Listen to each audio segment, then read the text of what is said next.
Hey everybody, today we're going to make scalloped tomatoes, and one of my subscribers had mentioned to me about scalloped tomatoes, and I remember many years ago my mom would eat them and she loved them, and so I have made it a couple times since the comment, and I have found a way that I like it a lot, so I thought I would share that with you. So I'm just going to put you down. And it's very quick and very simple to make. I'm going to take a can of crushed tomatoes and put it in a bowl.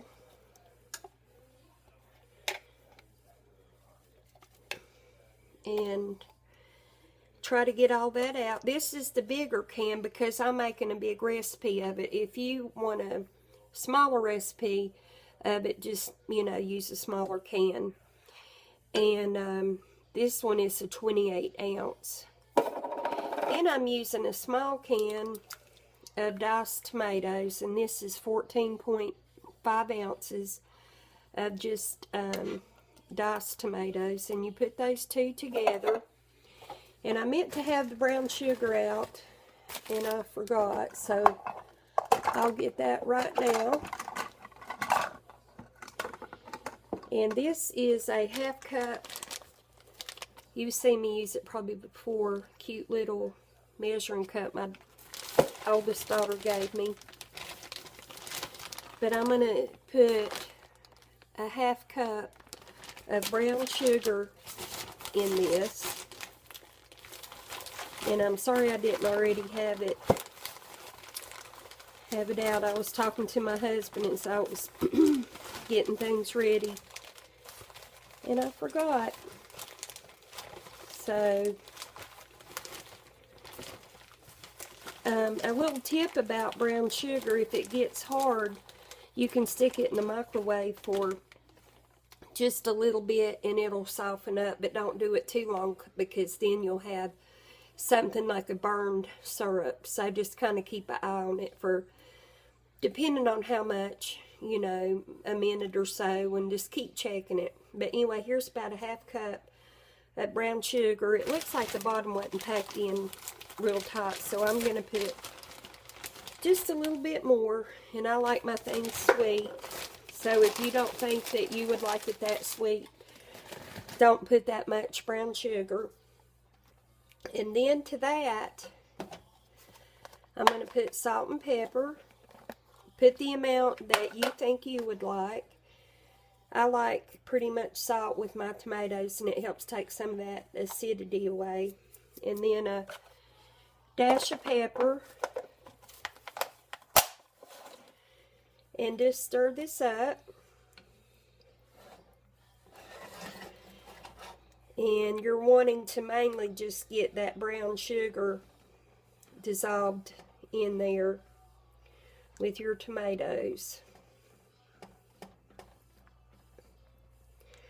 And if you only want to use one kind of tomatoes, use the diced, because you want the broth in them to absorb into your bread. So this looks like it's dissolved up pretty good.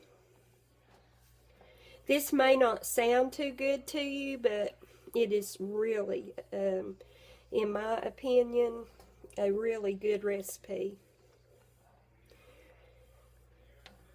if you like tomatoes. So I'm taking this casserole dish, and it's a 2.5 quart. And I'm going to set it here. And you can use any kind of crusty bread. Stale bread works good. I got this at Walmart a while back and put it in the freezer. It was marked down. And it is pepperoni cheese loaf. And I made another one of these with the pepperoni cheese loaf, and it was very, very good. So since I had another one, that's what I'm making with it. And I'm going to break it in half. First, I'm going to put a little of my sauce on the bottom. Just kind of Stir it around a little bit. Then I'm going to take this bread and I'm just going to break it in chunks about this big or maybe a little bigger. And just drop those all over the sauce.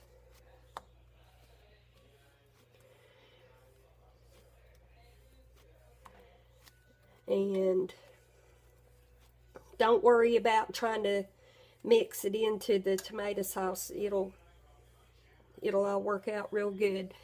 Then I'm going to take some mild shredded cheese, and there's probably a cup and a half in here, and I'm going to dump all that.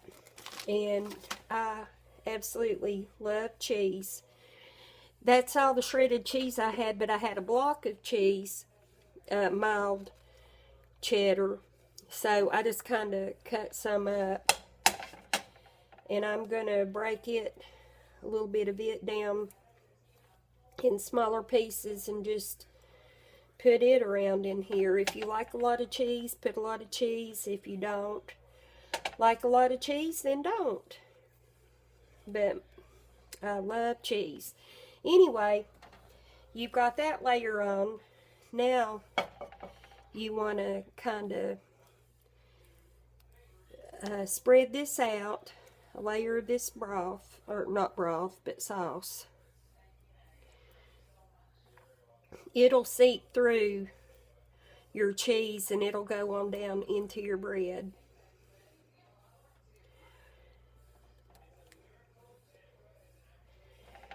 And then we're going to take the other half of this bread, we're going to break it up.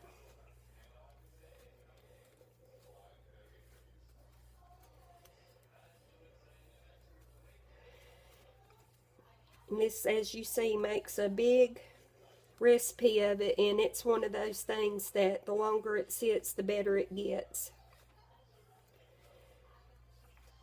So just put that around on there till you use up the other half.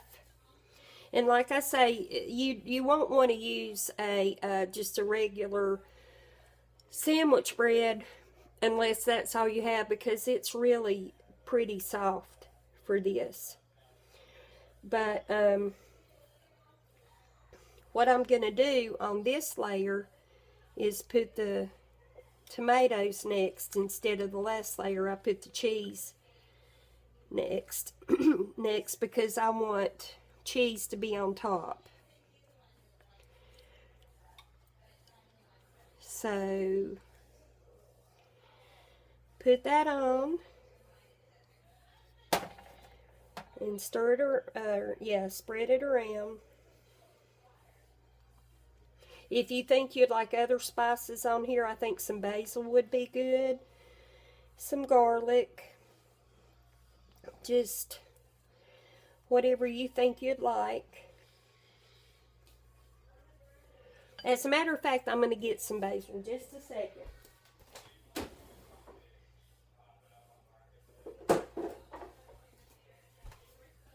Here's the basil, and you probably saw me in my nightgown.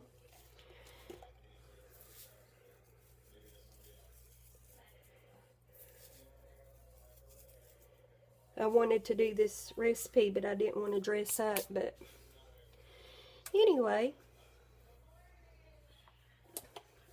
so I sprinkle a little bit of that. Now I'm going to put the rest of this cheese. And I'm not going to break it all up because it will melt and be just fine. Sometimes when I have it on my plate, I even add more cheese to it.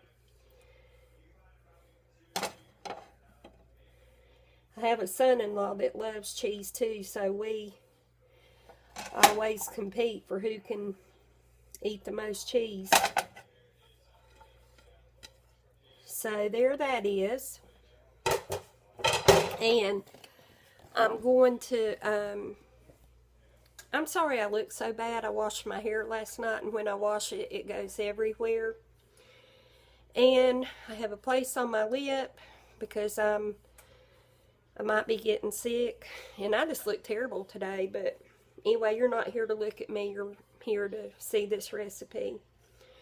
But anyway, I'm going to put it in the oven on 350 degrees. You could cook it at 375 or 400 if you want, but I want to give that cheese a good while to warm up and the flavors to blend, and or the cheese to melt, not warm up. But anyway, when it's done, I'll come back and I'll show you what we have.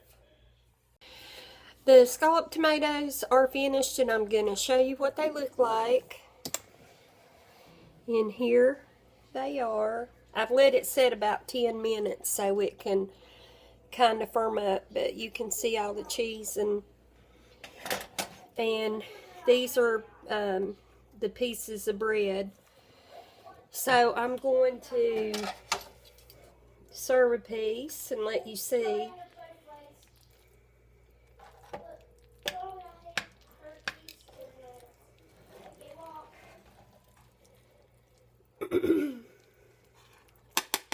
It's kind of still a little soft.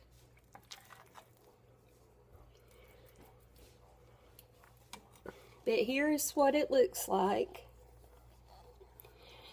And this, I know that there was pepperoni in the bread I used, but this would probably be good if you added some pepperoni to it, if you want a little meat in it. Here's the top. It fell over when I set it in the plate. If it had cooled down more, it would probably not have fallen over. But anyway, give this a try. It really is delicious, and the sugar I put in it helps cut the acidity. And I really love this, and I'm glad that the subscriber mentioned it. And I wish I could remember your name, because I would give you credit. But anyway, that's it. I hope you enjoyed the video, and I hope you learned something from it. And I will see you soon. Bye-bye.